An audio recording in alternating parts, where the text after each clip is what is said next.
Welcome back to the Pray Jesus Everyday channel.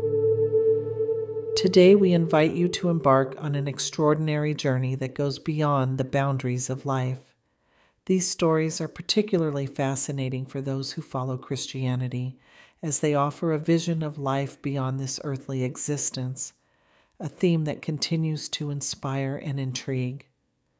We ask you to stay with us only if you are ready to approach these testimonies with respect and an open mind.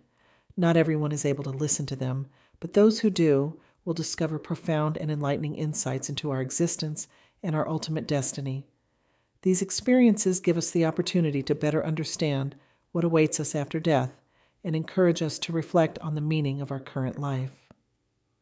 We invite you to comment, subscribe to the channel, and share these extraordinary stories. Now sit back and enjoy the story. It was May of 1953, and we felt extremely satisfied and excited to have reached the 9th month of pregnancy without encountering any particular complications. We were eagerly awaiting the arrival of our second child, whom we had decided to name Samuel. I could feel his energetic movements in my belly, and having already experienced the excitement of the first birth, I was preparing calmly for this new chapter of our family. The day on which everything would happen was serene and bright, almost summery, with a clear blue sky and few clouds.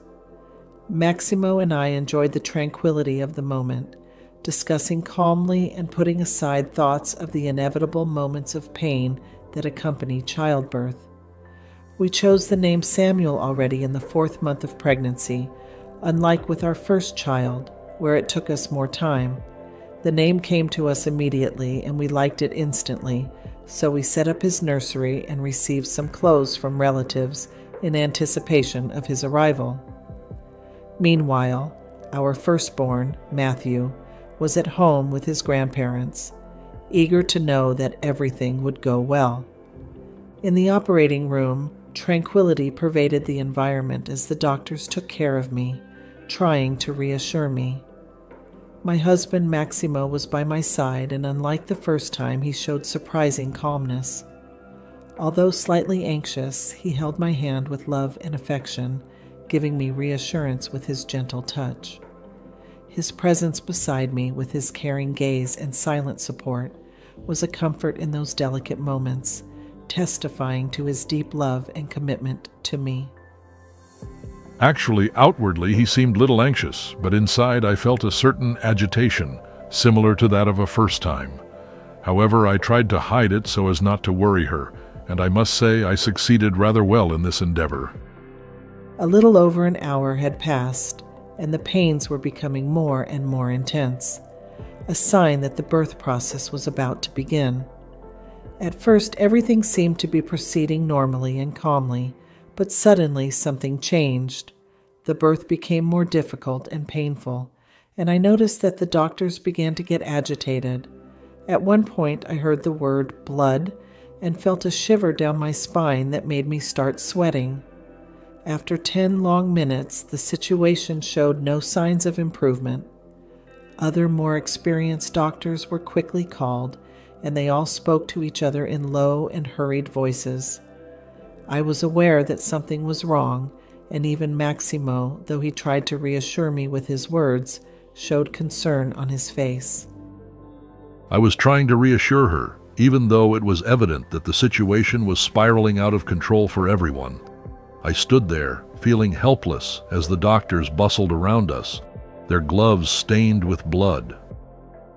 My wife's hand grew heavier as I held it tightly, trying to offer support. Her screams, growing more intense, echoed in the operating room, and I must admit that at that moment I began to feel a growing fear. At a certain point, I was exhausted. I had no more energy to push, but it was clear within me. I wanted my son to come out safe and sound. I had no doubts about my choice. If I had to save only one person, it would be my son. So despite the fatigue and weakness that were becoming increasingly present, I continued to push, following the doctor's instructions. However, every effort made me weaker and weaker, and at a certain point, I began to perceive everything around me enveloped in darkness. Suddenly, the pains of childbirth, the fear of losing my son, and my husband's anxiety, along with the doctor's agitated voices, faded into nothingness. Absolute silence reigned around me, interrupted only by a constant but soothing sound. From the darkness that surrounded me, I saw a bright light, and without knowing why, I decided to approach it. As I drew nearer, familiar images began to form around me. Plants, grass, the chirping of birds that, although I couldn't see, I could feel, and butterflies fluttering in the air. The sky above me was of an intense and beautiful blue, and I felt enveloped in a sense of serenity and peace. I no longer remembered what I was doing before or where I was, but I simply felt good. What I saw were moments of absolute terror. I had never experienced such intense fear in all my life. I remember she told me she had been away for hours, although to us it seemed to happen much more quickly. In the midst of the total panic, amidst the blood and screams, she suddenly let go of my hand. I watched her in anguish, and when her eyes closed and her expression changed radically, I feared losing her. I started screaming in terror when she stopped responding. I felt sorry that my husband experienced those sad emotions while I was completely immersed in another dimension. I stopped to contemplate a large blue flower blooming in front of me. I watched in wonder every stage of its growth, from when it was just a small bud until it became a beautiful flower. When I touched it, I felt an enveloping scent that filled me with warmth and made me feel like I was home. I would have stayed there staring at and admiring that flower for hours, immersed in its beauty and its enveloping scent. But suddenly, a voice interrupted my moment of contemplation. The voice, loud and clear, seemed to come from every direction, yet I saw no one speaking. It was as if someone was communicating directly with me through an invisible microphone. These words, spoken with such intensity, would forever change the course of my life. I vividly remember the exact words that were spoken to me. To give one's life for someone you love is the greatest demonstration of love. This is what brings man close to paradise. But go back, you have a son to raise. This voice, so full of meaning and depth, struck me deeply. I felt enveloped in a sense of peace and understanding as his words resonated within me. These words have permeated my mind and heart every day for over 30 years, becoming a constant presence in my life.